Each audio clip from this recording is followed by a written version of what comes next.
இது வரைக்கும் gate kids சேனலை சப்ஸ்கிரைப் பண்ணாதீங்க, உடனே சப்ஸ்கிரைப் பண்ணுங்க. அப்படியே அந்த பெல் சிம்பளையும் பிரஸ் பண்ணுங்க. எங்களுக்கான சப்ஸ்கிரைப். ஹலோ வியூவர்ஸ், ஆஸ்திரேலியாவிற்கு எதிரான முதல் T20 போட்டியில் தோனியின் மிக மந்தமான ஆட்டம் ரசிகர்களை பொறுமை இழக்க செய்துள்ளது என்றுதான் கூற வேண்டும். விசாகப்பட்டினத்தில் நடைபெற்று வரும் இந்த போட்டியில் முதலில் பேட்டிங் செய்த இந்திய அணி 7 விக்கெட் இழப்புக்கு 126 ரன்கள் மட்டுமே எடுத்துள்ளது. ஒரு கட்டத்தில் KL ராகுல், விராட் கோலி ஜோடி சிறப்பாக விளையாடியதை பார்த்தபொழுது இந்திய அணி நிச்சயம் 180 ரன்களை எடுக்கும் என்று எதிர்பார்ப்பு இருந்தது. இந்திய அணி 10 ஓவர்கள் முடிவில் 3 விக்கெட் இழப்புக்கு 80 ரன்கள் எடுத்திருந்தது. அடுத்த 10 ஓவர்களில் வெறும் 46 ரன்கள் மட்டுமே எடுத்துள்ளது.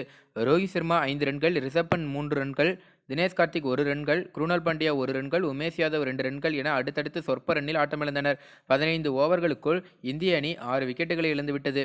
கடைசி 5 ஓவரில் வெறும் 26 ரன்கள் மட்டுமே எடுக்கப்பட்டது. இருப்பினும் இந்த போட்டியில் தோனியின் நிதானமான ஆட்டம் அவரது ரசிகர்களை கூட பொறுமையிழக்க செய்துவிட்டது. 37 பந்துகளை சந்தித்த தோனி வெறும் 27 ரன்கள் மட்டுமே அடித்தார். பவுண்டரிகள் எதுவும் அடிக்கவில்லை. ஒரே ஒரு சிக்ஸர் மட்டும், அதுவும் கடைசி ஓவரில் அடித்தார். தோனியின் இன்றைய ஆட்டம் குறித்து சமூக வலைதளங்களில் கடுமையான விமர்சனங்கள் எழுந்துள்ளது. கிட்டத்தட்ட பாதி பந்துகளை தோனி டாட் பந்துகளாக மாற்றியுள்ளார். குறிப்பாக 18 பந்துகளை தோனி அவர்கள் டாட் பந்தாக மாற்றியுள்ளார். அதுவும் கடைசி ஓவரில் கூட 5 டாட் பந்துகள் என்பது மிகவும் கொடுமையான விஷயம்.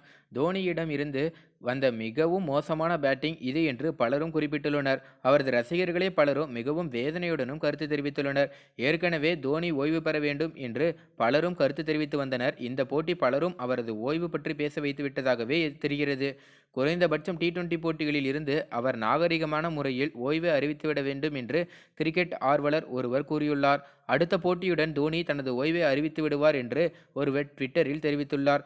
தோனியின் ஆலோசனை வீரர்களுக்கு வேண்டுமென்றால் அவரை வெறும் அணியின் ஆலோசகராக மட்டும் வைத்துக் கொள்ளலாம் என்றும் ஒருவர் கூறியிருக்கிறார். இன்னொருவர், தோனியின் நிதானமான பேட்டிங்கால் அணி சரிவை சந்திக்கிறதா அல்லது அணியின் சரிவால் தோனி நிதானமாக ஆடுகிறாரா என்று கேள்வி எழுப்பியிருந்தார்.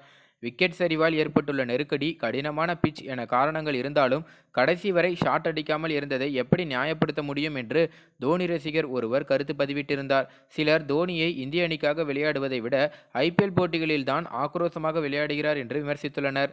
சமூக வலைதளங்கள் முழுவதும் தோனியை வைத்து ட்ரோல் செய்து கொண்டிருக்கிறார்கள்.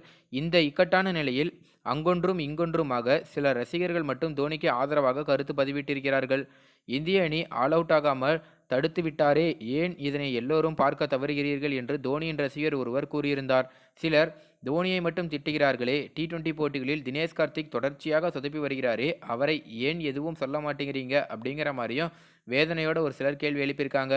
உலகக்கோப்பை நெருங்கிவிட்ட நிலையில் தோனியின் இந்த ஆட்டம் அவருக்கே சிக்கலாக மாறிவிடுகிறது. தோனியை உலகக்கோப்பைக்கான அணியில் யாராலும் எடுக்க முடியாது அவரை தவிர என்று ஒருவர் கருத்து பதிவிட்டிருக்கிறார். இந்த தகவல் குறித்து உங்களோட கருத்து என்ன? நேற்றைய போட்டியோட தோல்விக்கு முக்கிய காரணம் தோனி தான் நீங்க நினைக்கிறீங்களா அப்படிங்கிறத கீழே கமெண்ட் பண்ணுங்க. இன்னும் ஒரு சிலர் என்ன சொல்றாங்க அப்படின்னு பார்த்தீங்கன்னா, கடைசி ஓவரில் 14 ரன் கொடுத்த உமேஷ் யாதவால தான் இந்திய அணி தோற்றது அப்படிங்கிற மாதிரியும் சொல்றாங்க. மேலும் இந்த தகவல் குறித்து உங்களோட கருத்து என்ன அப்படிங்கிறதையும் கீழே கமெண்ட்ல பதிவு பண்ணுங்க. மேலும் இந்த தகவல் உங்களுக்கு பிடிச்சிருந்துச்சுன்னா மறக்காம லைக் பண்ணி ஷேர் பண்ணுங்க. இதே போல பல தகவலை தெரிஞ்சுக்கொள்ள நம்ம சேனலை உடனடியாக சப்ஸ்கிரைப் பண்ணுங்க. தேங்க்யூ.